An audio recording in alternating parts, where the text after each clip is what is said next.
ዛሬ በዓለም አቀፍ ደረጃ ከፍተኛ ትኩረት የሳበው ሰበር ዜና የሚያጠነጥነው በካስፒያን ባህር ላይ በደረሰ እንግዳ አደጋ ላይ ነው። ካስፒያን ቪቫ የተሰኘውና ከኢራን ወደ ሩሲያ ወታደራዊ ቁሳቁሶችን ታጓጉዛለች ተብላ የምትታመነው መርከብ ባልታወቀ ምክንያት በደረሰባት የመርከብ አካል መሰንጠቅ ምክንያት እየሰመጠች ትገኛለች። ይህ ክስተት በዚህ ወር ብቻ የኢራን መርከብ ሲሰምጥ ለሁለተኛ ጊዜ መሆኑ ጉዳዩ ተራ አደጋ ሳይሆን የታቀደ ድብቅ ጥቃት ሳይሆን አይቀርም የሚል ጥርጣሬን አጠናክሮታል። ይህ ሁኔታ እየተከሰተ ባለበት ወቅት የሩሲያና የቻይና መከላከያ ሚኒስትሮች አስቸኳይ የቪዲዮ ስብሰባ በማድረግ አሜሪካ በቬንዙዌላ ፕሬዝዳንት ኒኮላስ ማዱሮ ላይ የወሰደችውን የማሰር እርምጃና በኢራን ውስጥ እየተካሄደ ያለውን ተቃውሞ በመቃወም ተመጣጣኝ እርምጃ ለመውሰድ ተስማምተዋል። በሌላ በኩል ሩሲያ በኢራን ላይ የሚገኘውን የቡሽር የኒኩሌር ጣቢያ ባለሙያዎቿን ለማስወጣት መዘጋጀቷና ጣቢያው ላይ ጥቃት ቢሰነዘር እንደ ቸርኖቢል ያለ ታላቅ አደጋ ሊከሰት እንደሚችል ማስጠንቀቋ ዓለም ወደ ለየለት ግጭት እየተቃረበች መሆኑን ያሳያል። ይህ ሁሉ ወታደራዊ እንቅስቃሴ በዲጂታሉ ዓለምም ታጅቧል።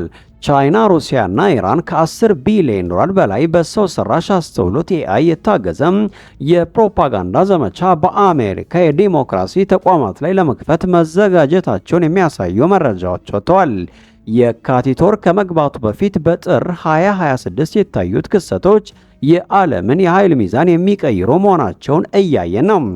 በመጀመሪያ በካስፒያን ባህር ላይ እየሰመጠች ያለችው የኢራኗ ካስፒያን ቪቫ መርከብ ጉዳት ትልቅ ወታደራዊ ሚስጥር አዝሏል።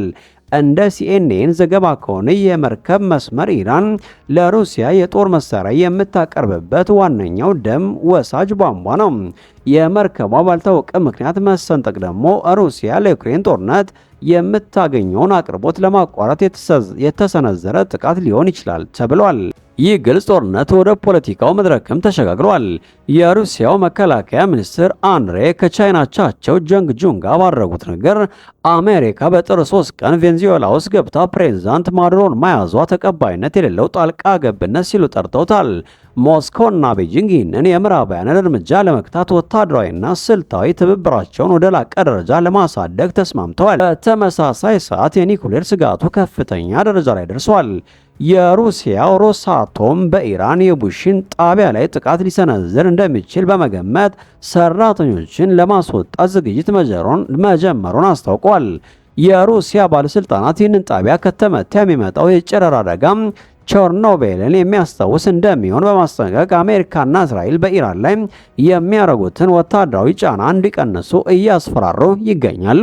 ይህ ሁሉ አካላዊ ግጭት ግን ከበስተጀርባ በታቀደ ግዙፍ የገንዘብ ወጪ የታጀበ ነው። ቻይና ብቻዋን 10 ቢሊዮን ዶላር በመመደብ ሩሲያ ደግሞ የፕሮፓጋንዳ በጀቷን 54 በመቶ በማሳደግ በአሜሪካ የመካከለኛ ዘመን ምርጫ ላይ ተጽዕኖ ለማሳደር በሰው ሰራሽ አስተውሎት የሚመሩ የሐሰት መረጃዎችን እያሰራጭ መሆኑ ተጋልጧል። የናሽናል ሴኪዩሪቲ ኤጀንሲ አዲሱ እጩ ሌተናል ጄኔራል ጆሹዋ ራድ እንደሚሉት ጠላቶቻችን በምርጫ ወቅት ብቻ ሳይሆን በየዓመቱ ሙሉ የዲጂታል ጦርነት ከፍተውብናል። በአጠቃላይ የምናየው ነገር ቢኖር ሩሲያ፣ ቻይናና ኢራን ተቀናይተው ምዕራባውያንን በባህር በኒኩሌርና በሳይበር ጦርነት ለመፈተን ቆርጠው መነሳታቸውን ነው ብለዋል።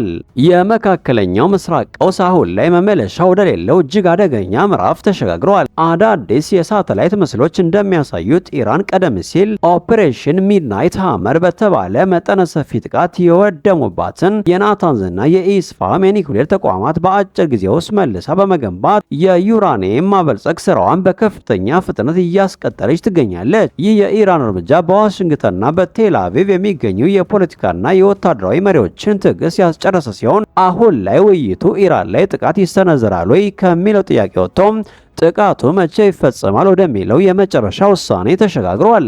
እንደ ምዕራባውያን የደህንነት ምንጮች ገለጻ የታቀደው ወታደራዊ እርምጃ ከዚህ ቀደም ከታዩት የ12 ቀን ጦርነቶች ወይም የተወሰኑ ተቋማት ላይ ከሚፈጸሙ የቀዶ ጥገና ጥቃቶች ፈጽሞ የተለየና የኢራንን የመንግስት መዋቅር ሙሉ በሙሉ ለማፍረስ የታለመ ይሆናል ብለዋል። ፕሬዝዳንት ዶናልድ ትራምፕ ለኢራን ባለስልጣናት ሚስጥራዊ የጊዜ ገደብ ያስቀመጡ ሲሆን አሜሪካ በታሪክ ታይቶ በማይታወቅ ፍጥነትና የኃይል ጥቃት እርምጃ ለመውሰድ ዝግጁ መሆኗን አስታውቀዋል። በአሁኑ ሰዓት ዩኤስኤስ አብርሃም ሊንከን ግዙፍ የጦር መርከብና ሌሎች ወታደራዊ ኃይሎች ወደ ኢራን የባህር ጠረፍ ተጠግተው የመጨረሻውን ትዕዛዝ በመጠባበቅ ላይ ናቸው።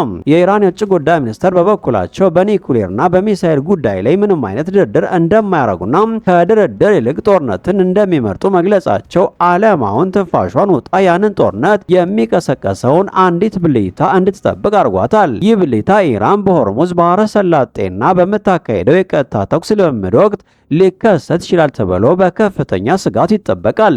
ይህ አሳሳቢ ወታደራዊ ውጥረት እየተባባሰ የመጣው ኢራን በታሪኳ አይታው በማታውቀው መልኩ በዓለም አቀፍ ደረጃ ብቻዋን በቆመችበትና ዋና ዋና አገሮቿ በከፍተኛ ቀውስ ውስጥ በወደቁበት ወቅት ነው።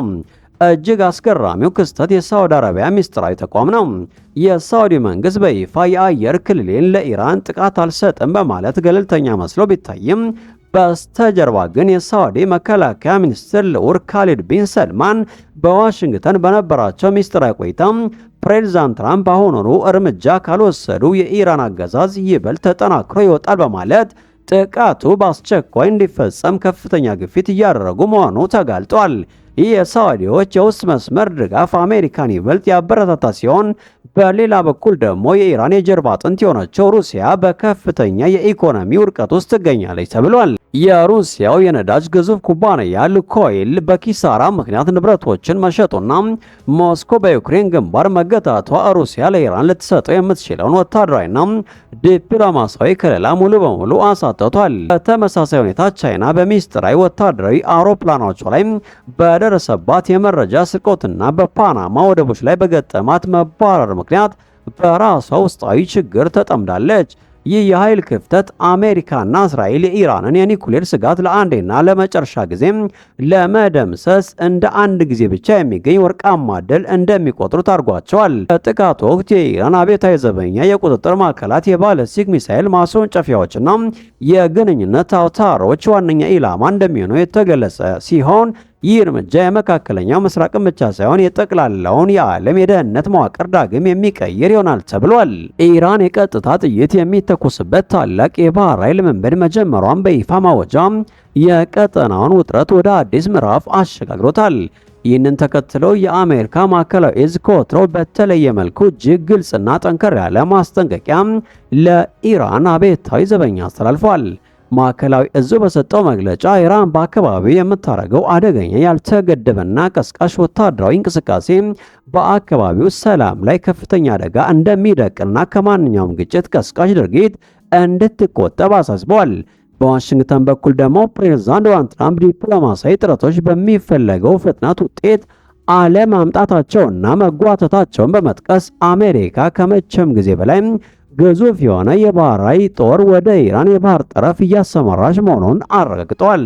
ይህ እርምጃ በአሜሪካ በኩል በኢራን ላይ የተደረገ ያለውን ከፍተኛ የጫና ስልት ይበልጥ የሚያጠናክር ሲሆን ለኢራን የቀጥታ ወታደራዊ ምልክት እንደሆነ ይነገራል። ይሁን እንጂ ከዲፕሎማሲያዊ መግለጫዎች በስተጀርባ ያለው እውነታ እጅግ አሳሳቢ መሆኑን መረጃዎች እየጠቆሙ ነው። ኢራን ኢንተርናሽናል የጠቀሳቸው የምዕራባውያን የደህንነት ምንጮች እንደገለጹት ከሆነም በዋሽንግተንና በቴል አቪቭ ያለው ከፍተኛ ውሳኔ ሰጪዎች አሁን ላይ እየተወያዩ ያሉት በኢራን ላይ ወታደራዊ እርምጃ ይወሰድ ወይስ አይወሰድ በሚለው ላይ አይደለም።